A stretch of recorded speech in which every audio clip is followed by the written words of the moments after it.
Hello, this is Hans Hobbies, and this is the first installment of my upgrade series for my Super Hornet. As you can see, this is a Tamiya Super Hornet. This is one I got on Facebook Marketplace for a pretty good deal, actually. I think I paid like $85 for it, which isn't the cheapest you can find a Super Hornet, but from what I've seen, that's still pretty decent. At the time of this recording, there's one for sale in worse condition than this one for around $90 including shipping. $90 to $100 including shipping. And that one's in pretty bad condition. It's missing parts and all that. But this one, in the condition that's in, it's in pretty... I think I got it for a pretty good deal.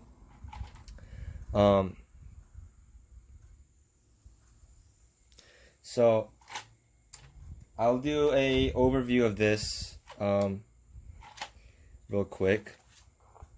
So the front tires they were in better condition, but I've been running it a lot, so it's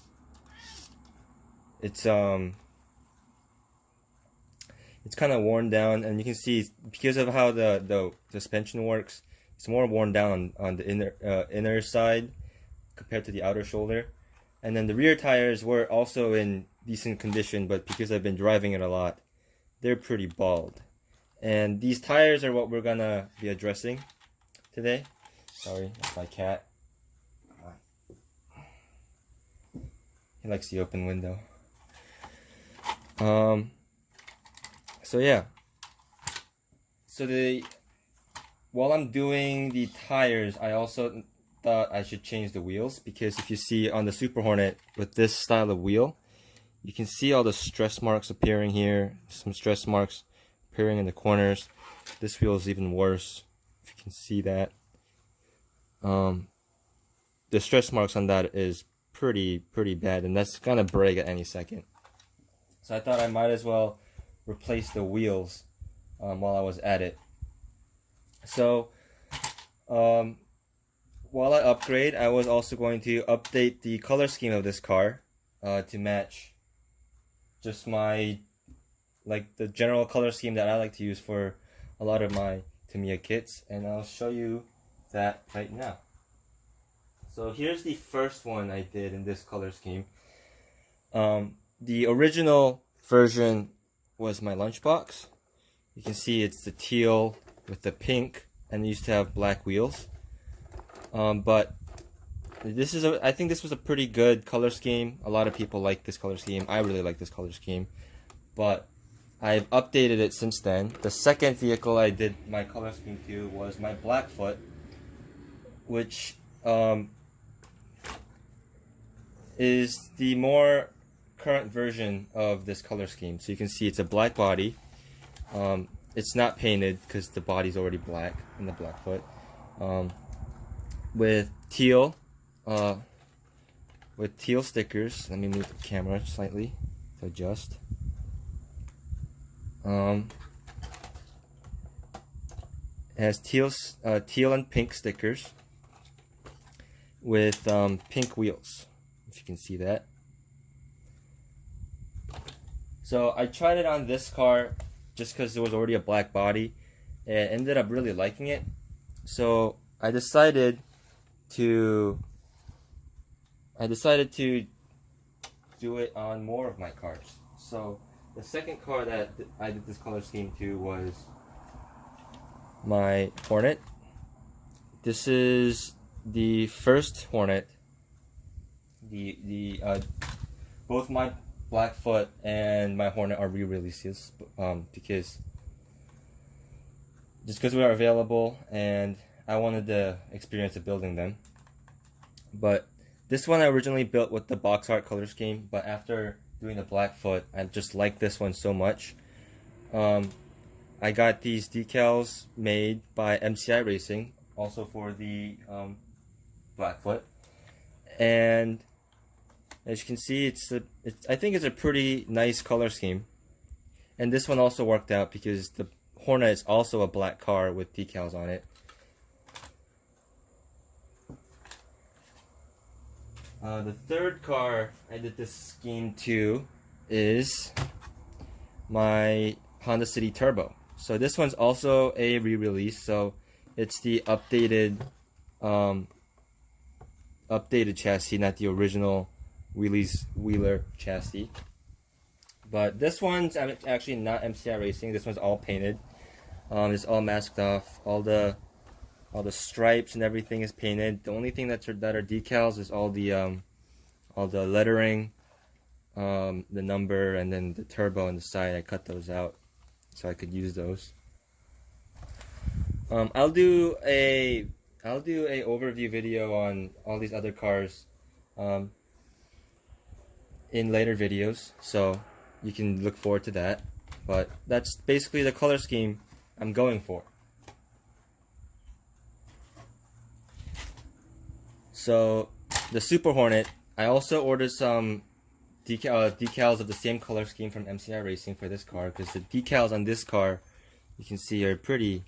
They're in decent shape compared to the other ones, but the person that built it didn't apply them very well. So like on this side, you can see they're all creased even before they were peeling. So I'm just gonna redo the whole thing in that color scheme. And to start it off, just because the parts came in today, I'm going to do the wheels. So I wanted to keep the bright neon look of the cars.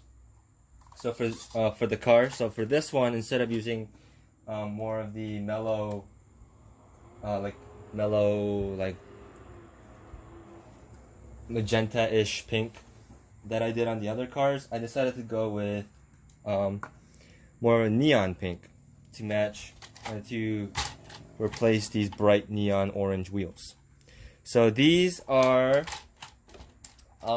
these are just like kind of like generic Tamiya buggy wheels. They're I think these are the Starface wheels.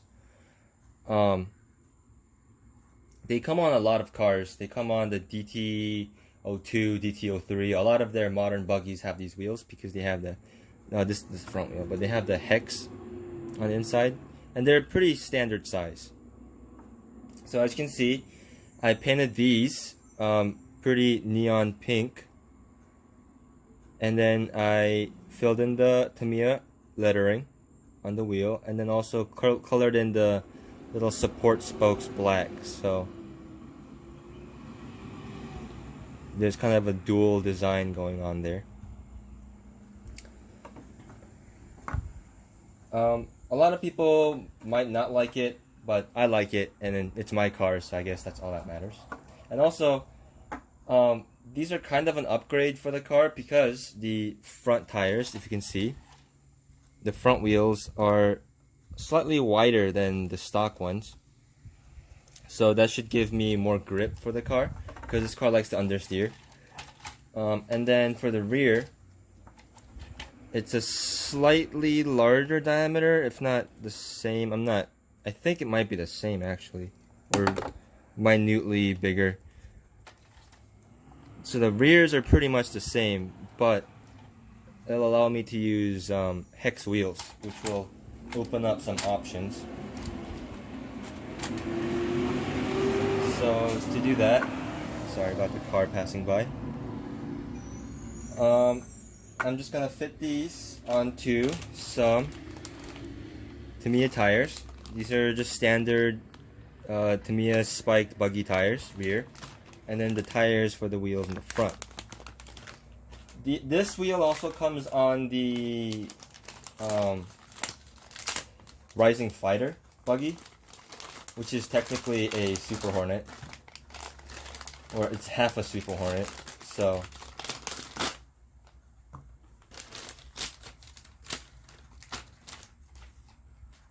and I like the wheels on that. A lot of people would disagree with me and say that the original wheels are much better looking, which I really like the look of the original wheels, but for durability purposes, because I do drive my cars a lot, I just decided to go with these wheels because These wheels I've never seen any problems with, and I think they look pretty neat.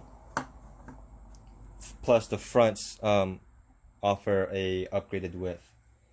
So I'm just gonna put these on.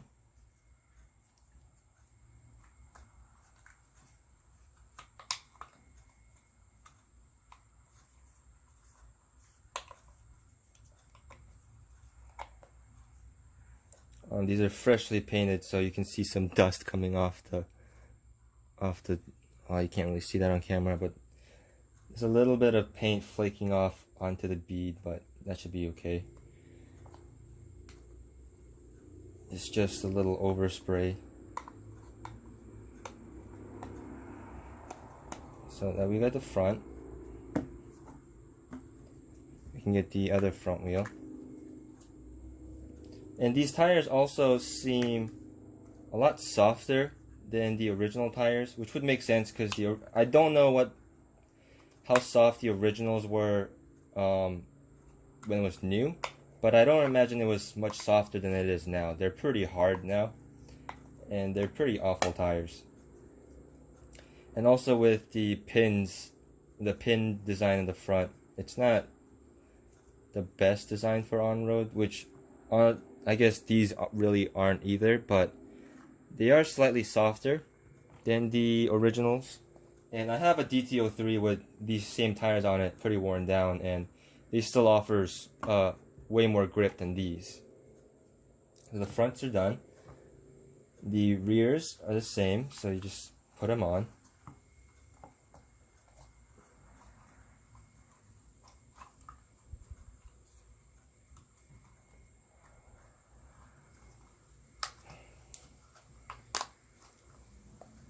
And you could choose to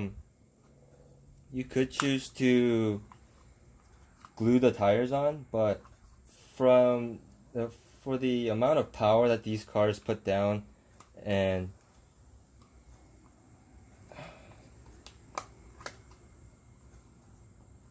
how like it's kind of harder the beads are, I don't really think it's necessary for you to glue the tires on, especially since then it'd be easier to reuse your wheels because these tires will wear out pretty quickly. So this is kind of putting up a fight, so I'll put them on and then I'll come back. Alright, so I got the tires on.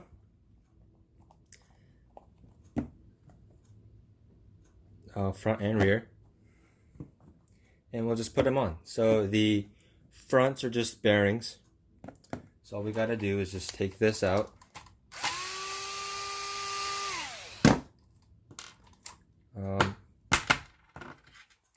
And just pull the bearings out. In this case, we have bushings right now. These will be upgraded to bearings when they come in, but I'm still waiting on those to come in from the mail. So we'll just put that in, put that bearing in.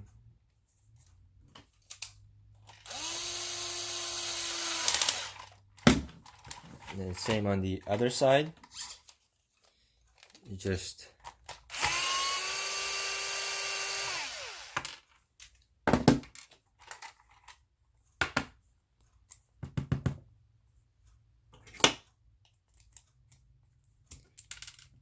the bearings out, put the new ones in. So I like to put the inner one in, get it on the shaft, and then put this one in, especially on this wheel, because the outside bearing doesn't seem to like to press into the wheel. It just sits on it.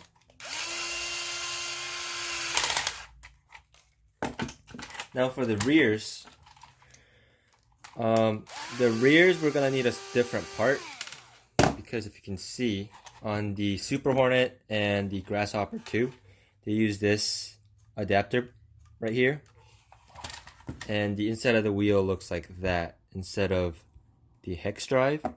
So what we're gonna do is we have this part.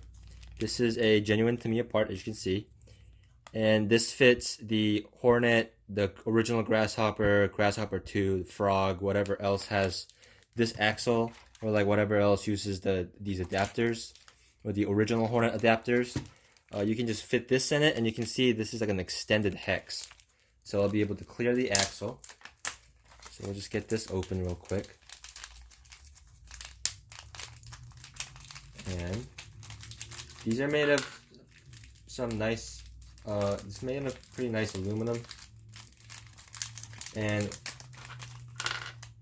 what comes with it is it comes with this instruction, but that just basically tells you to take the old thing out, put it in. It's pretty straightforward. And it comes with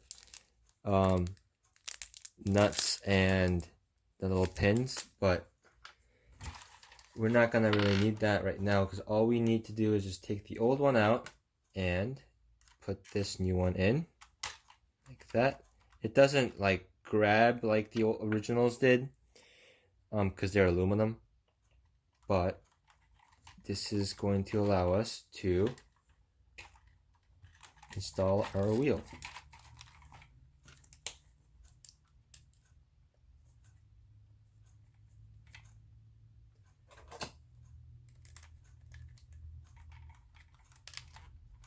Just like that.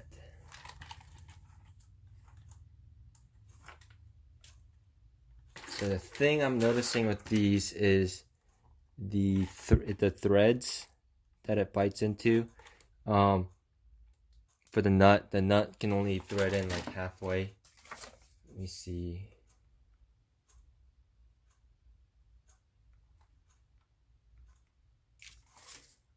Maybe we have to use these nuts for it.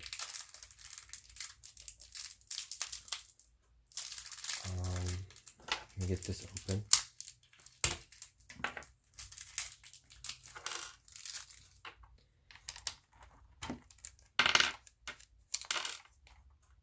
So these are much shallower nuts.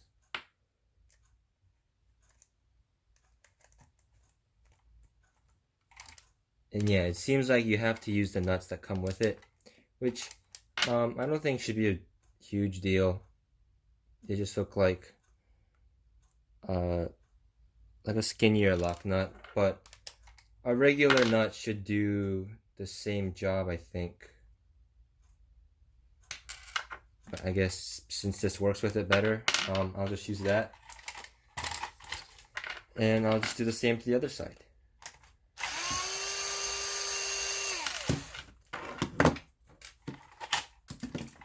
Out with the old and in with the new.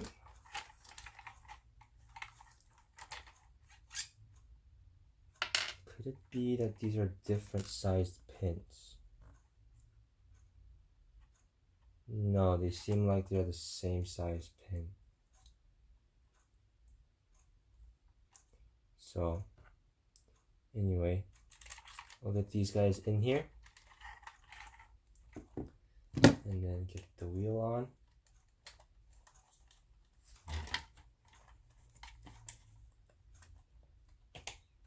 Line it up with the hex. There we go. And then get the lock nut on. Oops.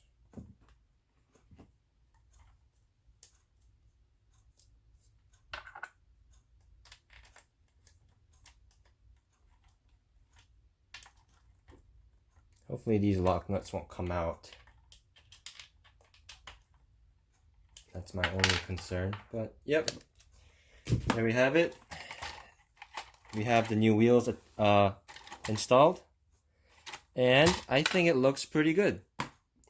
It'll also help that the rubber is much softer and newer, and also not bald yet, and that the front tires are much wider and have a bigger contact patch compared to these stock ones.